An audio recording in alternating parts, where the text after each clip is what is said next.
আমি আজ তোমাদের নিয়ে যাব আলিপুর জেল, যা বর্তমানে মিউজিয়াম হয়ে গেছে।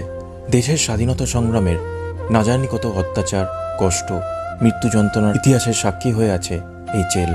যে দেশের জন্যে তারা এত বলিদান দিয়েছিলেন, তারা জানতেন না যে সেই দেশ একদিন 3 ভাগ হবে এবং একদিন ব্রিটিশ ইন্ডিয়া থেকে ভাগ হয়ে জন্ম নেবে 3টে দেশের, ইন্ডিয়া, পাকিস্তান, বাংলাদেশের। তারা জানতেন না জাতি ধর্ম নির্বিশেষে একদিন তারা নিজেরা নিজেদের শত্রু তৈরি হবে। তারা জানতেন না তাদের রক্তের বিনিময়ে স্বাধীন হওয়া এই দেশের মানুষের রক্তে একদিন দুর্নীতি প্রবেশ করবে।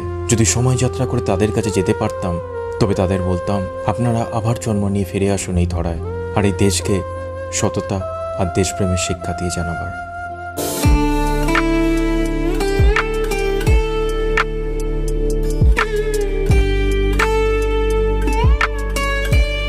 Hi friends, welcome to my new blog. কেমন আছো সবাই?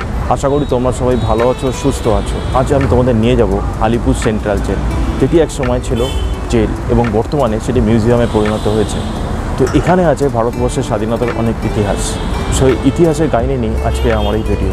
তো ভিডিওটা তোমরা স্কিপ না করে দেখতে থাকো। আজকের ভিডিওটা একটু অন্যরকম হতে চলেছে।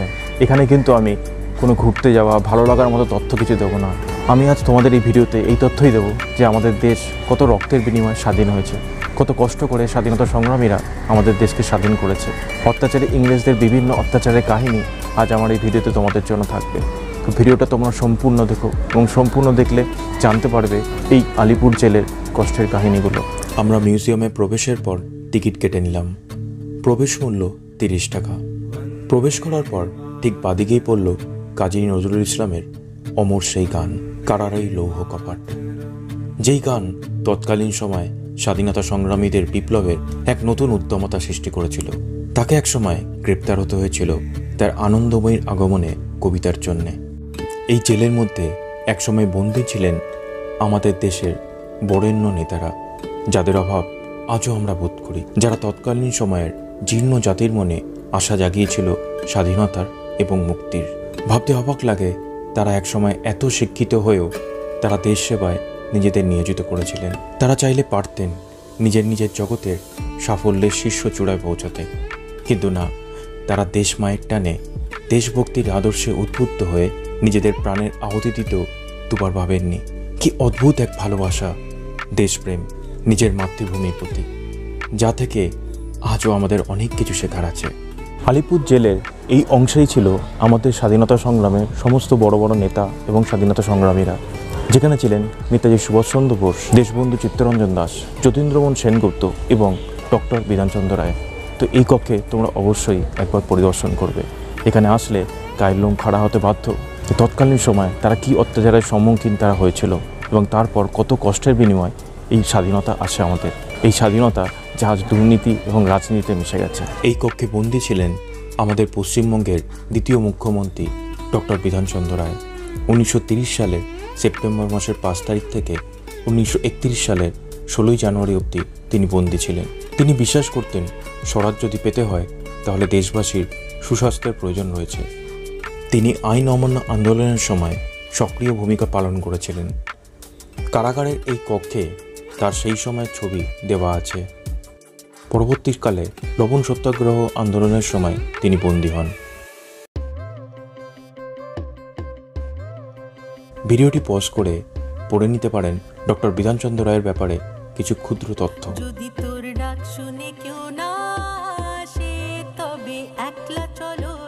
আমি এবার যাব কারাগারের উপরের কক্ষে।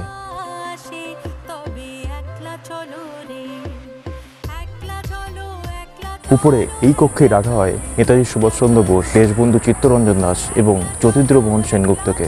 এই কক্ষেই ছিলেন যতীন্দ্রমোহন সেনগুপ্ত। তাকে 1930 সালের এপ্রিল মাসে আটক করা হয়। 22 অক্টোবর পর্যন্ত 1930 সালে তিনি এখানে ছিলেন। আবার তাকে গ্রেপ্তার করা হলে 1933 সালের 5 জুন অবধি তিনি বন্দী থাকেন এই কারাগারের 6 নম্বর কক্ষে। তিনি 1929 সালের 10 এপ্রিল থেকে 1930 সালের 29 এপ্রিল পর্যন্ত কলকাতা পুরসভার মেয়র পদে আসীন ছিলেন। ভারত ও বার্মা ভাগের বিরোধিতা করায় ইংরেজ সরকার তাকে গ্রেপ্তার করে এবং ক্রমাগত এক জেল থেকে অন্য জেলের মধ্যে স্থানান্তরিত করায় তার স্বাস্থ্য ভেঙে পড়ে। অবশেষে 1933 সালের জুলাই মাসে রাঁচি জেলে তিনি মারা যান। এই কক্ষে ছিলেন দেশবন্ধু চিত্তরঞ্জন দাস। তিনি 1922 সালের 14 ফেব্রুয়ারি থেকে 1922 সালের 9 আগস্ট অবধি বন্দী ছিলেন। তিনি ছিলেন কলকাতা পুরসভার প্রথম মেয়র। এর সাথে তিনি ছিলেন একজন ভারতীয় আইনজীবী এবং কবি। উল্লেখযোগ্য, 1909 সালে আলিপুর বোমা মামলায় অভিযুক্ত বিপ্লবী শ্রী অরবিন্দ ঘোষকে সমস্ত অভিযোগ থেকে মুক্ত করতে গুরুত্বপূর্ণ ভূমিকা পালন করেছিলেন। ভারতবাসীর জন্য স্বরাজ অধিকার করাই ছিল তার জীবনের প্রধান লক্ষ্য। তিনি ব্রিটিশ সরকার বিরোধী অসহযোগ আন্দোলন করায় তাকে বন্দী করা হয়। নেতাজি সুভাষচন্দ্র বসু 1930 সালের 23 জানুয়ারি থেকে 1930 সালের 23 সেপ্টেম্বর অবধি এই কক্ষে বন্দী ছিলেন। তাকে তার জন্মদিনের দিন ব্রিটিশ পুলিশ গ্রেপ্তার করে। প্রথম কয়েক মাস তিনি নীরবে বই পড়ে আর ধ্যান করে কাটিয়ে দেন। কিন্তু 1930 সালের এপ্রিল মাসের দিকে আলিপুর সেন্ট্রাল জেলে বন্দী কয়েকজন কংগ্রেস নেতাকে অমানসিকভাবে লাঠিপেটা করা হয় দেখেন। দোতলার এই কক্ষ থেকেই নেতাজি সুভাষচন্দ্র বোস আওয়াজ তুলেছিলেন যখন অত্যাচারী ইংরেজরা নিচে যখন বিভিন্ন কংগ্রেস নেতাদেরকে অকথ্যভাবে অত্যাচার করছিল এবং লাঠিচার্জ করছিল। তিনি ইংরেজ পুলিশদের অকথ্য অত্যাচারের বিরুদ্ধে জেলেবন্দি বাকি সদস্যদের সাথে নিয়ে প্রতিবাদ করায় ব্রিটিশ পুলিশ তাকে লাঠি দিয়ে মাথায় আঘাত করে এবং তারপর তিনি জ্ঞান হারান এবং প্রায় ঘণ্টাখানেক অজ্ঞান থাকেন। নেতাজি সুভাষচন্দ্র বোস আজাদ হিন্দ বাহিনী গঠন করেছিলেন। দ্বিতীয় বিশ্বযুদ্ধে জাপান আত্মসমর্পণ করলে তার স্বপ্ন অধরা থেকে যায় এবং তিনি আত্মগোপন করেন এবং তিনি আত্মগোপন করে নিরুদ্দেশ হয়ে যান। তারপর থেকে আমরা আপামর ভারতবাসী আজও তার প্রতীক্ষায় চেয়ে আছি পথ। কারাগার কক্ষ থেকে বেরোনোর পর সামনে পড়বে পুরনো গুদাম ঘর। এখানেই থাকতো জেলের সমস্ত খাবার দাবার, বাকি নানা নিত্য প্রয়োজনীয় জিনিস। বর্তমানে এটিকে বানানো হয়েছে লাইব্রেরি এবং সেমিনার হল। এর সামনেই পড়বে একটি ওয়াচ টাওয়ার। এখান থেকে ইংরেজ পুলিশরা সমস্ত কারাগারের দালানগুলিকে লক্ষ্য রাখত। কোনো কিছু ঘটলে মুখে বাঁশি বাজিয়ে এবং মাইকে সাইরেন বাজিয়ে সবাইকে সতর্ক করে দিত। ব্রিটিশদের স্বদেশীদের উপর করা অত্যাচারের নিদর্শন এই পুত্তলিকা দ্বারা দেখানো হয়েছে। এগুলো দেখে বোঝা যায় তারা কি প্রকার নিষ্ঠুর নির্যাতন চালাতো তাদের উপর, সমস্ত হাত পা বেঁধে দিয়ে। ওয়াচ টাওয়ারের মধ্যে রয়েছে আন্দামানের জেলের মধ্যে অর্থাৎ দ্বীপান্তরে দেওয়া বিপ্লবীদের জীবনযাত্রার প্রতীকী পুত্তলিকা। এই দ্বীপান্তরে দেওয়া বিপ্লবীরা কোনোভাবেই জেল পালাতে পারত না, কারণ এটি ছিল সমুদ্রের মাঝে একটি ছোট্ট দ্বীপ। এখানে বন্দি জীবন ছিল অসহনীয় এবং অসহ্যকর এবং অবশ্যই মৃত্যুসম। এখানে এই জেলেই ছিল ভারতের প্রথম প্রধানমন্ত্রী জওহরলাল নেহেরু। তিনি এখানে বন্দি থাকা অবস্থায় তার কন্যা ইন্দিরা গান্ধীর সাথে 2 সপ্তাহ অন্তর 20 মিনিটের জন্য তার পিতার সাথে কথা বলতেন। সেই সময় বাবা ও মেয়ে এই গাছের তলায় বসেই কথা বলতেন। তাই এখানে ইন্দিরা গান্ধীর প্রতীকী পুতুল বসানো হয়েছে ঘটনাটি আমাদের সামনে তুলে ধরার জন্যে। পণ্ডিত জওহরলাল নেহেরু 1934 সালের 17 ফেব্রুয়ারি থেকে 1934 সালের 7 মে অবধি এই কারাকক্ষে ছিলেন। তিনি আইন অমান্য আন্দোলনে অংশগ্রহণ করায় ইংরেজ সরকার তাকে গ্রেপ্তার করে। তবে লক্ষ্য করলে বুঝবে, নেতাজি থেকে জওহরলাল নেহেরু সবাই কিন্তু ছিলেন এমন একটি কারাগারে যেখানে ছিল ছোট্ট একটা ঘর এবং একটা মাত্র জানলা আর একটি ছোট কক্ষ। তারা সঙ্গে রাখতে পারত ন্যূনতম প্রয়োজনীয় জিনিস, লণ্ঠন, কাগজ কলম এবং বিছানার চাদর রাখা থাকত। সব মিলিয়ে খুবই একটা অস্বস্তিকর পরিবেশ, যা বেঁচে থাকার জন্য ছিল অপর্যাপ্ত। কন্ডেমশন সেল, যা মৃত্যুদণ্ডের সেল নামেও পরিচিত, এটি কারাগারের মধ্যে একটি মনোনীত কক্ষ যেখানে আইনি শাস্তি হিসাবে মৃত্যুদণ্ডপ্রাপ্ত ব্যক্তিদের মৃত্যুদণ্ড কার্যকর না হওয়া পর্যন্ত রাখা হতো। এই বিশেষ সেল হলো একটি অস্থায়ী হোল্ডিং এলাকা, যা বিশেষভাবে মৃত্যুদণ্ডের অপেক্ষায় থাকা ব্যক্তিদের জন্য ডিজাইন করা হয়েছিল তৎকালীন সময়। যখন কোনো স্বাধীনতা সংগ্রামীকে ফাঁসি দেওয়া হতো তখন কিন্তু তাদেরকে উপর থেকে এখানে নিয়ে আসা হতো এবং এখানেই তাকে রাতে রাখা হতো আর তারপরের দিন তাকে ফাঁসি দেওয়া হতো। এখানে ঘরগুলি ছিল খুব ছোট। এখান থেকেই গীতা পাঠ করিয়ে স্নান করিয়ে বিপ্লবীদের নিয়ে যাওয়া হতো ফাঁসির মঞ্চে। এই ঘরে থাকা মানে তৎকালীন সময় ছিল শুধু ফাঁসির জন্যে অপেক্ষা।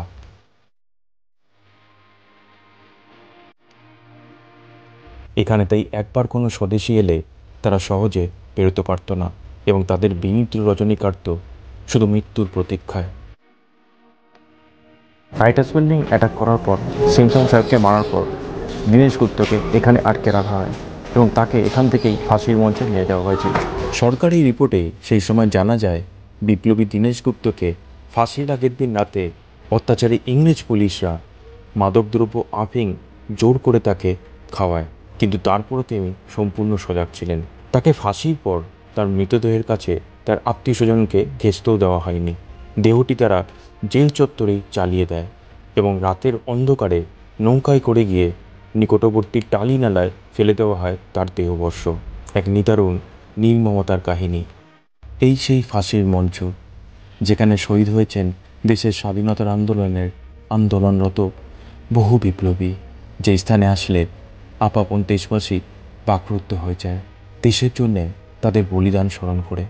আমারও গলা কেঁপে এসেছিল এই স্থানে দাঁড়িয়ে। এটাই হলো সেই ফাঁসির মঞ্চ যেখানে ফাঁসি হয়েছে দীনেশ গুপ্তের মতো হাজারো এরকম বাঙালি বিপ্লবী শহীদদের। এত রক্তের বিনিময়ে, এত মৃত্যুর বিনিময়ে এসছে আমাদের এই স্বাধীনতা, যার জন্যে প্রাণ দিয়েছিলেন বহু মানুষ। সেই সময় এই ফাঁসির মঞ্চ দেখার জন্য একটি কারাকক্ষ রাখা হতো, যেখানে কিনা মানুষকে দেখানো হতো, তার সহবন্দীদেরকে দেখানো হতো যে কীভাবে ফাঁসি হচ্ছে। দেখো, তোমরা যদি এইভাবে মৃত্যুবরণ না করতে চাও তাহলে অবশ্যই আমাদেরকে সমস্ত তথ্য বলে দাও, নয়তো তোমাদেরও অবস্থা এদের মতোই হবে। তাই এই ফাঁসির মঞ্চে আসলে স্বাভাবিকভাবেই একটু ভালো থাকে না, ভালো লাগে না। কি নিষ্ঠুর অমানবিক এক দৃশ্য, যেখানে নিজেদের সহ আন্দোলনকারী, নিজেদের সহযোদ্ধাদের ফাঁসির মঞ্চে মৃত্যুবরণ করতে দেখত, জোর করে দেখানো হতো যাতে তাদের মনে ভীতি সৃষ্টি হয়ে ব্রিটিশ গভর্নমেন্টকে সব সত্যি বলে দেওয়ার মতো ভয় জন্মায়। কিন্তু না, তারা বলেননি। দেশমায়ের প্রতি তাদের প্রেম, তাদের আদর্শ আন্দোলনকে আরও তীব্র করেছে, যার ফল নেতাজি সুভাষচন্দ্র বোস পরবর্তী সময় আজাদ হিন্দ ফৌজ বা ইন্ডিয়ান ন্যাশনাল আর্মি গঠন করেন। ব্রিটিশ সরকারের বিরুদ্ধে তিনি যুদ্ধ ঘোষণা করেছিলেন। এই স্থানে নাম ফলক করে রাখা আছে আলিপুর জেলের মধ্যে ফাঁসি হয়ে যাওয়া বীর বিপ্লবী শহীদদের। এখানে আছে ব্রিটিশ সরকারের করা নানান অত্যাচারের কাহিনী, ফাঁসির মঞ্চের ব্যাপারে বিস্তারিত বিবরণ, যা ছিল তৎকালীন সময় সাম্রাজ্যবাদী ইংরেজদের ভারতীয়দের দমিয়ে রাখার কাহিনী এবং বীর বিপ্লবী শহীদদের জীবনের বর্ণনা।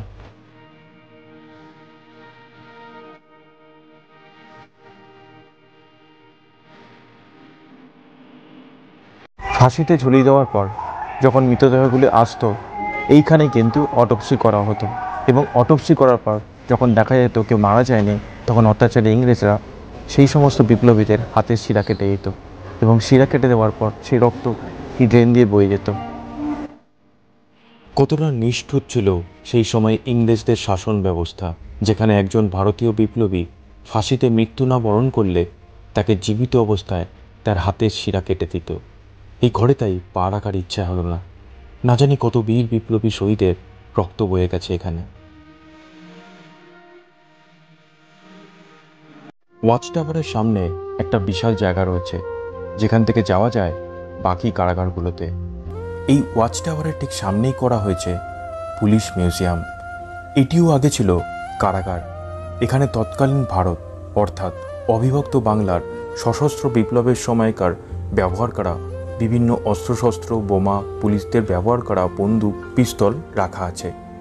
এই মিউজিয়ামের দেওয়ালে বাঁধানো রয়েছে সেই সময়কার বাংলার সশস্ত্র বিপ্লব এবং বিপ্লবীদের ব্যাপারে যাবতীয় ঐতিহাসিক তথ্য। এখানে না আসলে হয়তো জানাই হতো না আমাদের পূর্বপুরুষরা, এত বীর বিপ্লবীরা আমাদের দেশের জন্যে ইংরেজ সরকারের উন্নত মানের অস্ত্রের সামনেও মাথা নত করেননি। বীর বিক্রমে লড়াই করে গেছেন দেশ ও দেশবাসীর জন্যে স্বরাজ ছিনিয়ে আনতে। তাই এই স্বাধীনতা দিবস মানে তাদের প্রতি সম্মান জানানো, তাদের স্মরণ করা। সেই দিন মদ্যপান বা উচ্ছৃঙ্খলতা করার দিন নয়।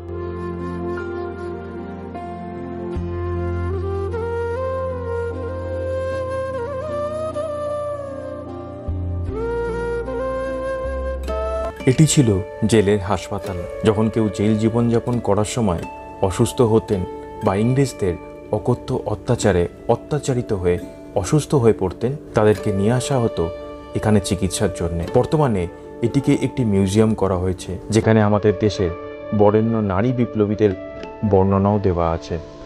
আমি এখন প্রবেশ করব ঐতিহাসিক কারাগার কক্ষ, যেখানে থাকতো বহু বিপ্লবীগণ একসাথে। এখানে কোনো পরিবর্তন করা হয়নি। এখানে আসলে বুঝতে পারবে জেলের মধ্যে বন্দি বিপ্লবীরা কীভাবে জীবনযাপন করত। শুধু একটু বাইরের এক চিলতে আলো আর সম্পূর্ণ ঘর অন্ধকার। প্রথমে তাদেরকে গ্রেপ্তার করে আনার পর এখানে রাখা হতো সবাইকে।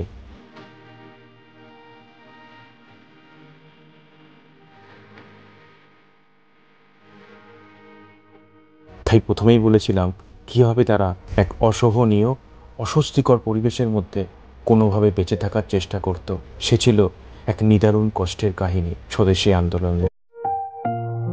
এখানে আসলে জানতে পারবে এবং বুঝতে পারবে প্রতীকী পুত্তলিকাগুলি দেখে ইংরেজদের জেলের মধ্যে কেমন ছিল বন্দীদের জীবনযাপন, অত্যাচার, যন্ত্রণা এবং মুক্তির আশায় দিন গোনা বিপ্লবীদের জীবন।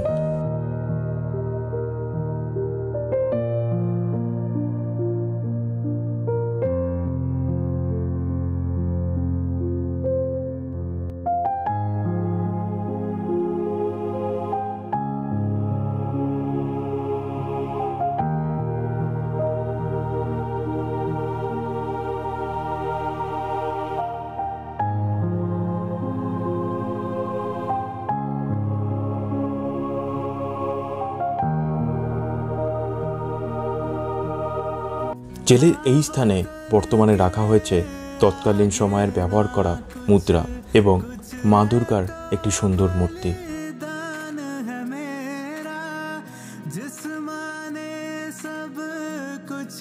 বাইরে রয়েছে দেশের আন্দোলনে নারীদের করা অবদানের প্রতীকী মূর্তি। ভাবতে অবাক লাগে তারা কত শক্তিশালী ছিল সেই সময়।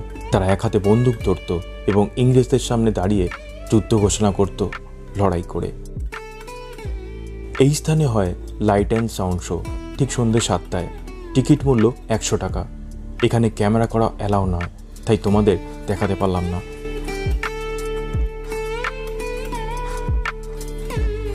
স্বাধীনতা সংগ্রামীদের মতো আমরা আজ বন্দুক না উঁচিয়ে আজকের দিনে দাঁড়িয়ে আমরা আমাদের দেশের দুর্নীতির সাথে লড়াই করতে পারি।